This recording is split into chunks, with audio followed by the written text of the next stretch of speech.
Baik, bismillahirrahmanirrahim. Assalamualaikum warahmatullahi wabarakatuh. Mari kita mulai perkuliahan kita. Materi perkuliahan kali ini saya dapatkan dari internet dengan sumbernya adalah sebagai berikut. Oke. Manusia, baik secara individu maupun secara bersama-sama menghadapi banyak masalah ekonomi. Masalah-masalah ini timbul karena ketidakseimbangan antara jumlah kebutuhan manusia dengan jumlah barang dan jasa yang tersedia. Oke, jadi apa saja masalah-masalah pokok ekonomi? Ada kebutuhan manusia, ada kelangkaan, dan ada pemilihan tindakan ekonomis. Oke, kebutuhan manusia dan kelangkaan.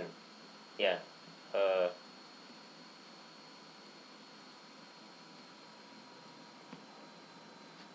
saya ulangi lagi. Kebutuhan manusia dan kelangkaan. Kebutuhan pokok dan kebutuhan sosio budaya. Kebutuhan individual dan bersama.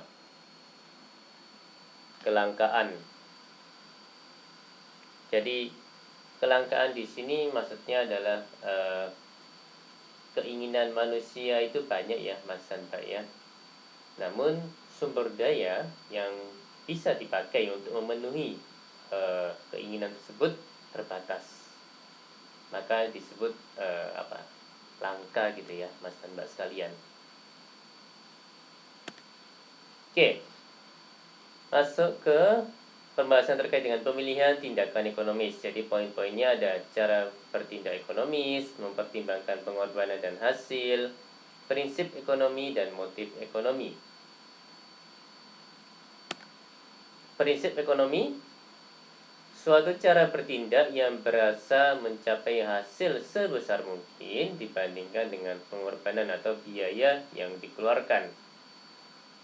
Hasil ya terpenuhinya kebutuhan. Bisa juga kalau memakai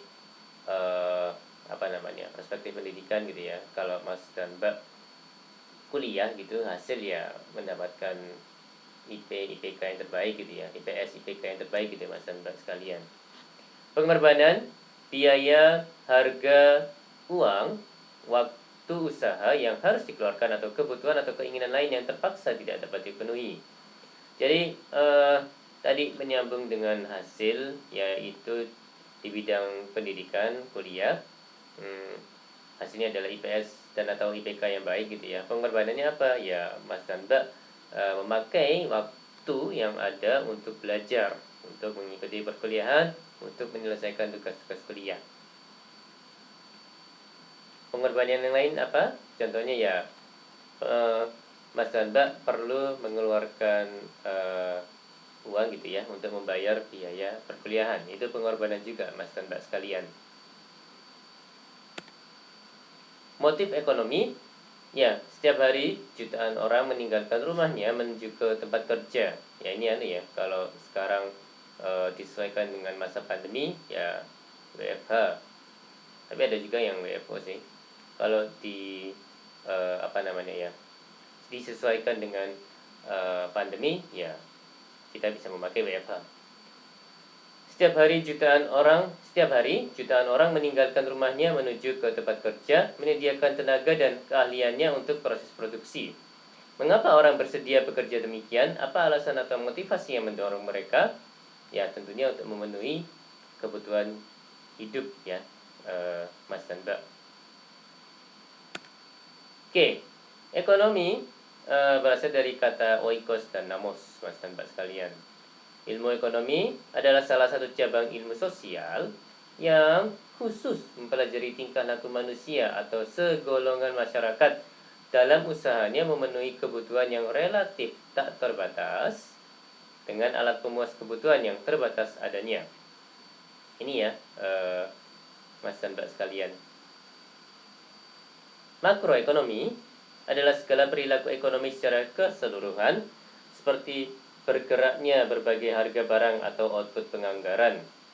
Mikroekonomi mengamati dari sisi yang lebih sempit, seperti mempelajari unsur ekonomi yang lebih kecil, perusahaan atau RT. Jadi makroekonomi dari bahasanya makro besar gitu ya Mas dan Mbak ya. Jadi mainnya adalah di level nasional, global gitu ya Mas dan Mbak ya. Kalau mikroekonomi ya dari bahasanya mikro, kecil gitu ya Mas dan Mbak ya. Jadi yang dipelajari adalah rumah tangga atau satu perusahaan gitu ya Mas dan Mbak ya.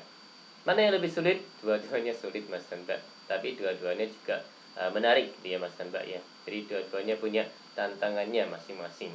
Dan dua-duanya baik makroekonomi maupun mikroekonomi punya topik penelitian yang banyak gitu ya Mas dan Mbak ya.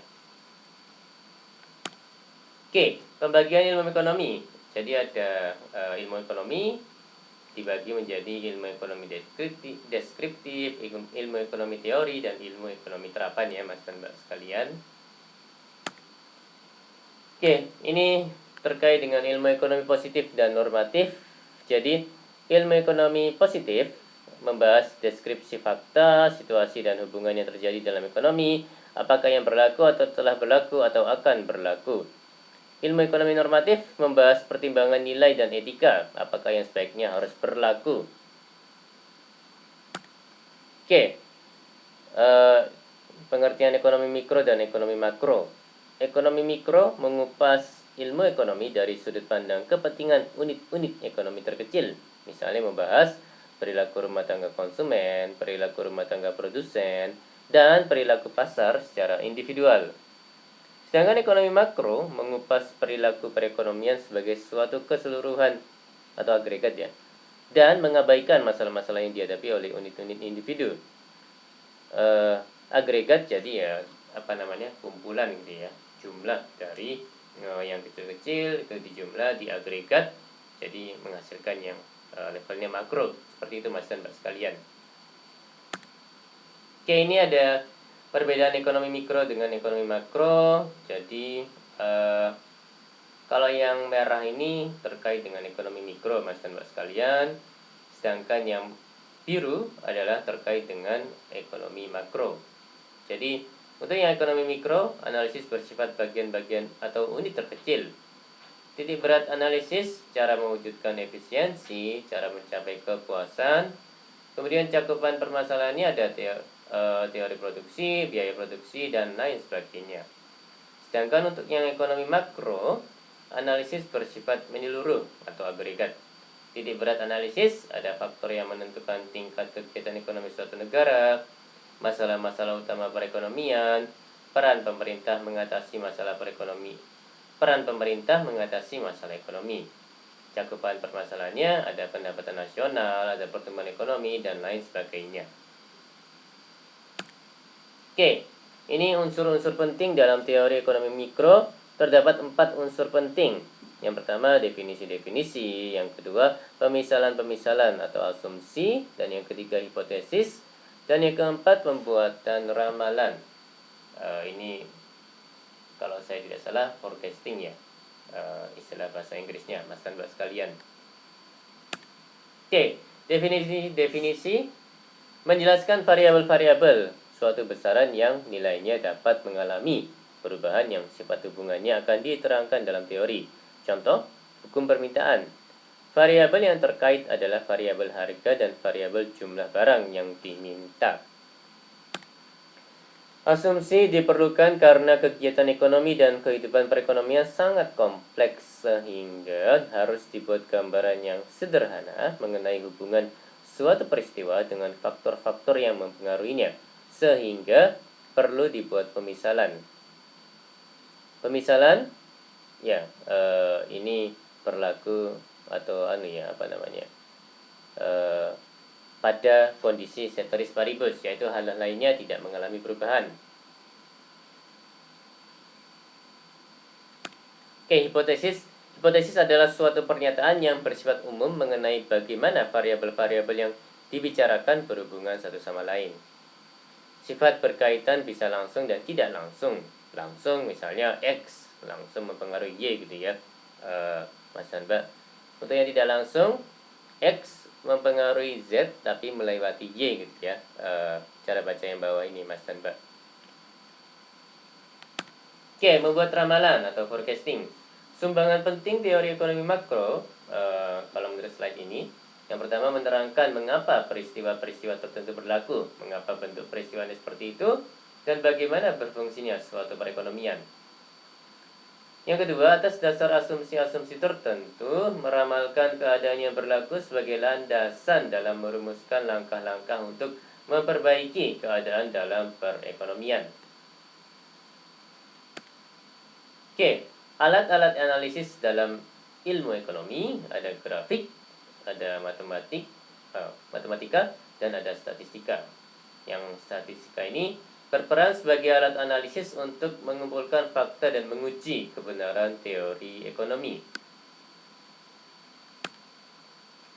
Oke, 3 persoalan pokok yang dihadapi perekonomian menurut slide ini adalah barang dan jasa apa yang diproduksi, ya, atau what. Kemudian yang kedua, bagaimana cara memproduksi barang dan jasa tersebut, how, ya, Mas dan Mbak. Kemudian untuk siapa barang dan jasa tersebut diproduksi, for whom, gitu ya, Mas dan Mbak.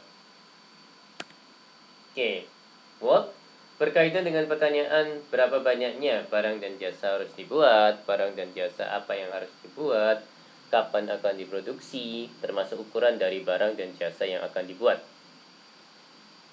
Permasalahan pertama merupakan akibat langsung dari ketidakmampuan sumber daya yang tersedia untuk memproduksi semua barang dan jasa yang dibutuhkan masyarakat karena keterbatasannya. Oleh karena itu, masyarakat harus membuat pilihan. Jadi, kembali ke pembahasan yang tadi, langka gitu ya Mas dan Kak ya. Keinginan manusia, kebutuhan manusia relatif tidak terbatas, namun sumber daya yang bisa memenuhinya itu terbatas, makanya kelangkaan itu akan ada. Oleh karena itu masyarakat harus membuat pilihan,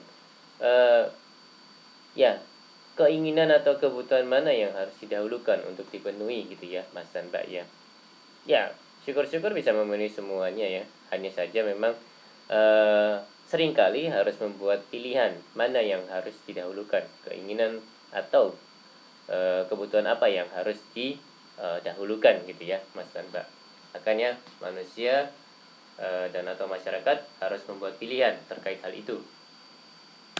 Kemudian how, berkaitan siapa yang akan memproduksi dengan gabungan faktor-faktor produksi mana serta dengan teknik produksi yang bagaimana yang dapat digunakan gitu ya. Ya, bagaimana cara memproduksinya gitu ya. For whom, siapa yang akan menikmati dan memperoleh manfaat barang dan jasa yang dihasilkan oleh produsen, serta bagaimana mendistribusikan produk-produk yang dibuat. Ya, kepada siapa produk itu ditujukan. Seperti itu ya Mas dan Mbak ya. Oke, unsur-unsur penting dalam aktivitas ekonomi, kalau menurut slide ini ada 3. Yang pertama keinginan manusia, yang kedua sumber-sumber daya, dan yang ketiga cara berproduksi. Oke, keinginan manusia timbul dari kebutuhannya. Ya, kebutuhan untuk makan. Ya, jadi muncul keinginan untuk makan gitu ya. Keinginan pokok dan keinginan tambahan. Maksudnya ada keinginan pokok dan keinginan tambahan ya. Keinginan pokok ya keinginan untuk makan gitu. Dan keinginan tambahan misalnya ya keinginan untuk membeli mobil misalnya, seperti itu ya Mas dan Mbak. Sumber daya ya, atau faktor-faktor produksi ya, ada 4 di sini: tanah dan sumber alam, modal, TK, tenaga kerja ya Mas dan Mbak ya. Kemudian yang keempat, keahlian kewirausahaan.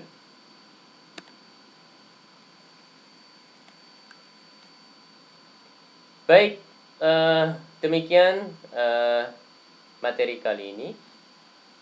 Mohon maaf kalau ada hal-hal yang kurang berkenan ya. Insya Allah kita akan jumpa lagi di lain kesempatan. Terima kasih. Wassalamualaikum warahmatullahi wabarakatuh.